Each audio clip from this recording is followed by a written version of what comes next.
En effet, mes amours, Nadine tout bienvenue, bienvenue sur Chaman Live. J'aime regarder Rele Sou Ko A, mes amours, sous Rele Sou Ko A, ou PEDI CHELBEW, sous Rele Sou Ko A, ou PEDI CHELBEW, c'est votre son comme toujours, Chaman, Manuel, et tout ça. Donc, à chaque fois, on change de petit sur et donc, on change Chaman Live chaque jeudi. Non, Rele Sou Ko A, mes amours, c'est pour ça que je sais que belle chose là, nous capable de dire. Et là, avec vous jusqu'à 9h. Bienvenue à tous. Partagez, like, abonnez, puis commentez, comme toujours. C'est pour ça que mes chances amusées, on a Chaman Live. Mettez la cahier chaque mardi, jeudi, et puis les vendredis. Bon, je dis à mes amours, Rele Sou Ko A.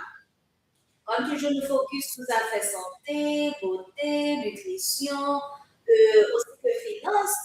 Et qui donc aujourd'hui, on a focus sur partie finance encore mes amours, puisque aujourd'hui, on a aussi parlé sur affaires investissement. Mais pendant les amours, pendant ce temps, on va focus sur un sujet qui est un petit peu vaste, capable de dire, parce que l'affaire investissement, c'est pas c'est pas mal de monde à la légère aussi. Mais cependant, mes amours, nous connaissons, je dis, nos affaires Iran, États-Unis, Israël, qui nous a fait la guerre, pareil, il y a un peu chargé causé.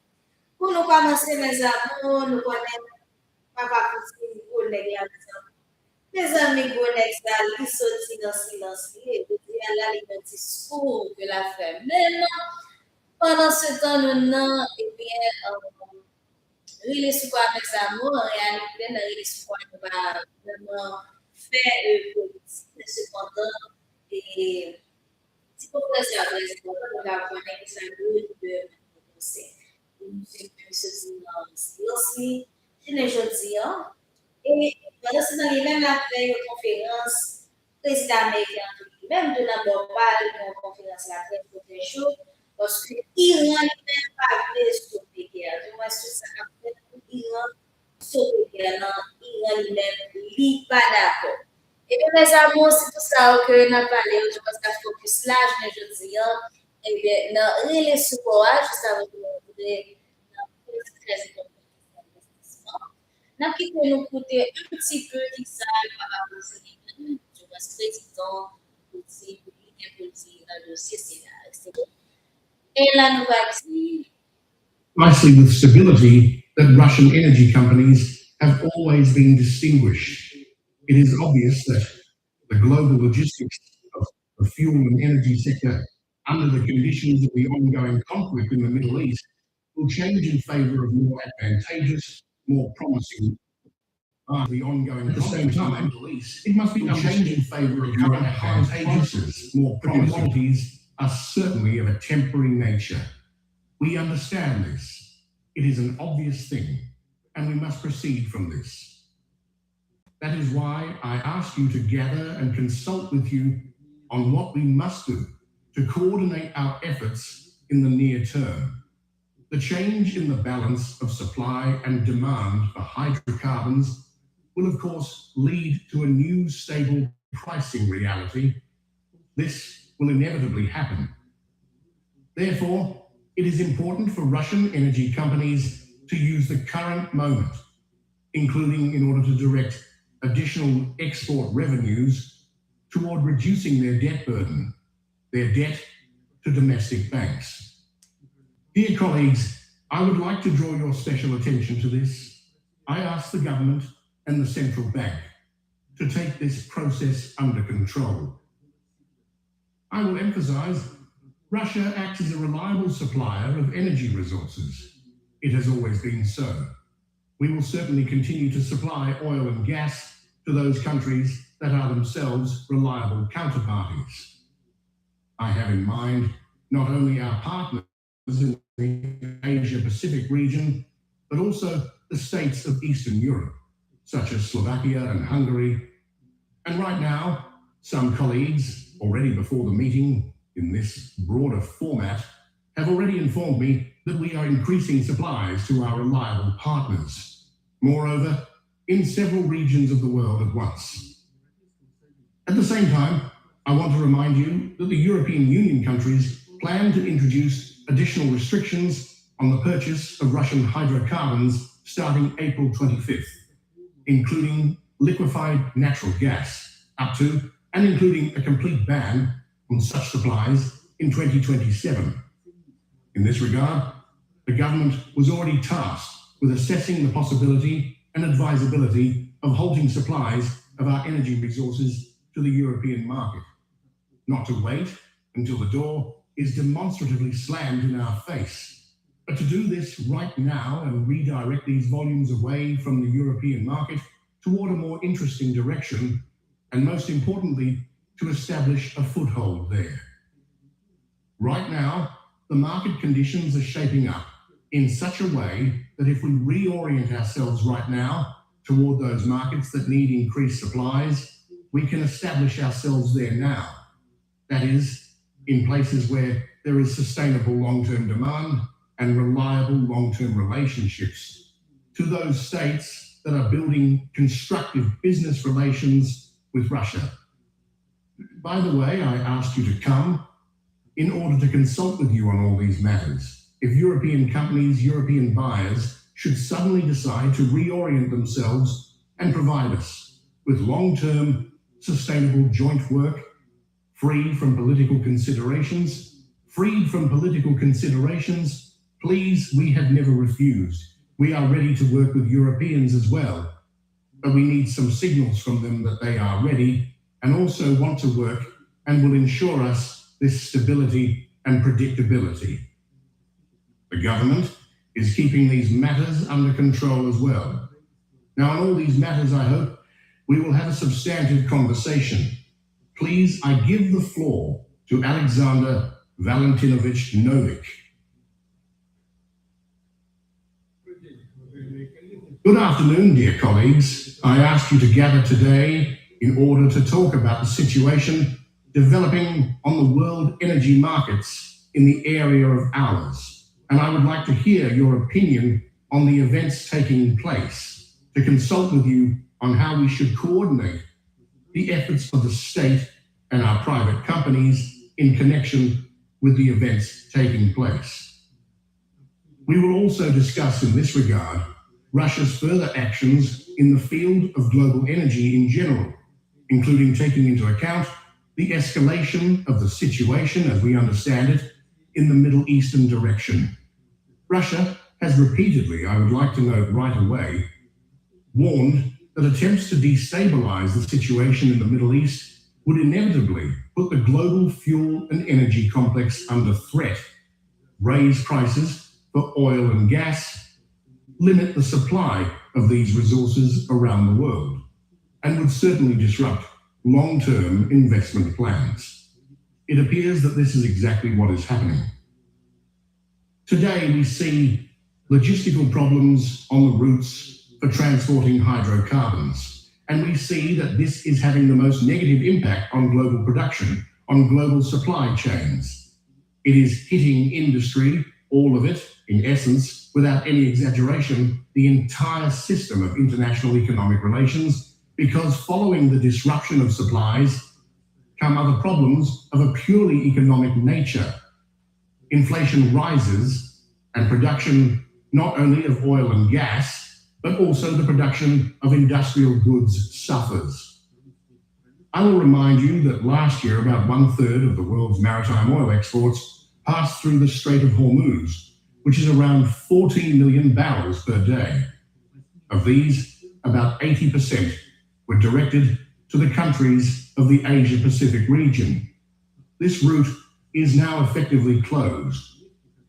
Oil production that is tied to the use of the Strait risks coming to a complete halt within the next month. It has already begun to decline. Storage facilities in the region are filling up with oil that cannot be exported, or is very difficult to export, or very expensive to export. It is obvious that a complete switch of Middle Eastern oil supplies without using the Strait of Hormuz is currently unrealistic.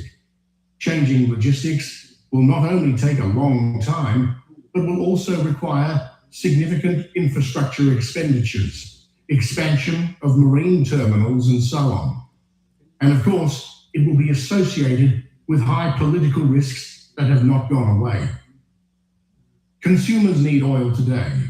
As a result, global oil prices are rising. We can see this very clearly. Just over the past week, they have increased by more than 30%. I checked this morning at 5:30 Moscow time. It had already broken through 119. It was above $119 per barrel. Then 107, 109, 106. Right now, I believe it is 103 at this moment in time. But fluctuations are continuing nonetheless, and the trend is not towards a decrease, but towards an increase. An analogous situation is developing on the global gas market as well. Supplies of liquefied natural gas from the Middle East have dropped sharply. The region has seen reduced production capacity, the restoration of which will take weeks, if not months. It is impossible to promptly compensate for the falling volumes. As a result, global gas prices are also rising at an even faster pace, it seems, than oil prices. What would I like to emphasize in this regard? Under current conditions, competition among buyers for energy suppliers for ensuring stable and predictable supplies of oil and gas is intensifying. In this regard, of course, I cannot help but say and remind not only the colleagues sitting here in this room, but also all of our consumers in general, that it was precisely with stability that Russian energy companies have always been distinguished. It is obvious that the global logistics of the fuel and energy sector under the conditions of the ongoing conflict in the Middle East will change in favor of more advantageous, more promising markets. At the same time, it must be understood that the current high prices for commodities are certainly of a temporary nature. We understand this. It is an obvious thing, and we must proceed from this. That is why I ask you to gather and consult with you on what we must do to coordinate our efforts in the near term. The change in the balance of supply and demand for hydrocarbons will, of course, lead to a new stable pricing reality. This will inevitably happen. Therefore, it is important for Russian energy companies to use the current moment, including in order to direct additional export revenues toward reducing their debt burden, their debt to domestic banks. Dear colleagues, I would like to draw your special attention to this. I ask the government and the central bank to take this process under control. I will emphasize, Russia acts as a reliable supplier of energy resources. It has always been so. We will certainly continue to supply oil and gas to those countries that are themselves reliable counterparty. En effet, mes amours, le discours ça qu'on attendait là, c'est un discours qui est en direct. Pendant qu'on a parlé là, eh bien, papa Vladimir Poutine lui-même, il est sorti dans le silence. Et vous dites exactement qui ça le pensé de ça qu'a fait là dans le moment. Parce que toute guerre, ça nous a fait là, mes amis, c'est pas rien du tout. C'est parce que les États-Unis, les Américains, nous financent parce qu'ils ont besoin d'huile. Il a besoin de pétrole, mais cependant, le président lui-même, il choisit une mauvaise voie, mes amis, pour le capable de faire le pays ça au marché. Vous connaissez que monsieur c'est un gros businessman Et monsieur, c'est grâce avec tactique et comme tu as dit ça, monsieur son monde qui connaît négocier en tant que bon négociateur, parce que tu très bon pour aller avec la paix, si vous besoin d'huile, besoin de pétrole, il t'a plus bon pour aller avec la paix et puis voilà, négocier avec le président pays ça, pour comment qui ça fait pour capable joindre pétrole, pour joindre l'huile. Actuellement, là, dans les États-Unis seulement, puis mon a plein, puis mon mauvais, parce que le gaz t'es commencé à descendre, et bien, brut sur le gaz retourné à monter, mes amours. Et là, il y a de quoi passer, ou après 3 dollars avec 19, presque 4 dollars. On s'attend de côté, presque 5 dollars même. Ça veut dire que, bah, il faut enrager. Et je pense que le président est un gros businessman, et c'est ça qu'il fait pour vivre, c'est ça qu'il fait majorité des business qui fonctionner. Et c'est ça fait monsieur tout. Il fait parler de lui de son gros millionnaire. Mais même Jean Carl gérer le business, il ne faut pas oublier que le pays n'a pas entreprise, pas business. Mais en tant que business, on va utiliser même tactique, ça, même skill, ça, pour lui gérer le business, pas négocier. Utiliser tactique négociateur, mettre dehors, pour mettre des skills à dehors et puis à discuter avec le pays.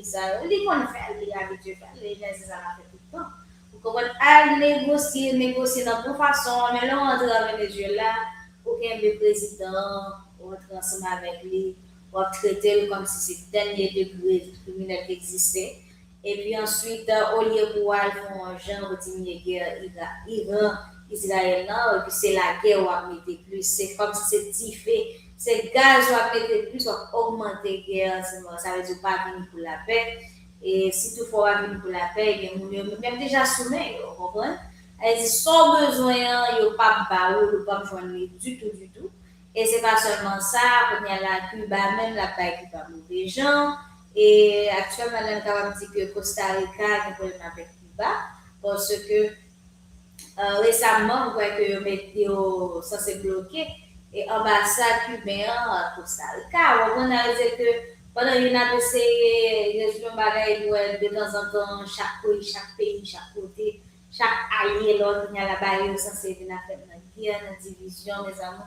C'est pas comme ça, nous fait pays, c'est pas comme ça, nous avons construit pays, c'est pas comme ça. Sous besoin bien pays, mes amis, il faut que vous mettez et d'être calme négociable pour capable joindre son besoin mais c'est pas la guerre là qui a résoudre tout bagage ça fait que le monde qui toujours confondre la guerre avec la paix leur besoin on va venir en douceur ça relève la paix utiliser bon tactique douceur dehors et puis avec ça on va fonctionner quand ça tout le monde c'est arrogant sur ces fréquencités, on pense que c'est une sur une bataille, sur une main, comme si c'est ça qui va résoudre le bagaille. Non, c'est là où on fait faute, ou non. Très important. Pendant ce temps, on parle aussi de même ici dans le silence, il a parlé. Et c'est tout ça qui fait venir le dire là, les États-Unis, même la blessure n'a faiblesse et tout, parce que, pas oublier, en tant que grande puissance, plus guerre qu'a fait, et plus l'autre pays va pas attaquer, plus pays va venir faire. Donc, on arrive en l'air, si tout pays ça a compté contre tout, on y a ça peut pas passer par une faible. Et même économiquement parlant, on va une faiblir. Très important. Et juste avant que nous allions dans la conférence américaine, parce que là, pour la coupe à tout, et dans quand il y a une conférence qu'a fait là, dans le moment où, dans le congrès américain, bien entendu, nous allons partager un petit calme, nous sommes capables de dire que, mais cependant, nous sommes besoin de toute l'année en direct, tout discours en direct, nous sommes capables de faire pour nous faire ça à n'importe quel moment. Mais cependant, nous avons appelé tout le monde pour saison taxe 2026, là, on attend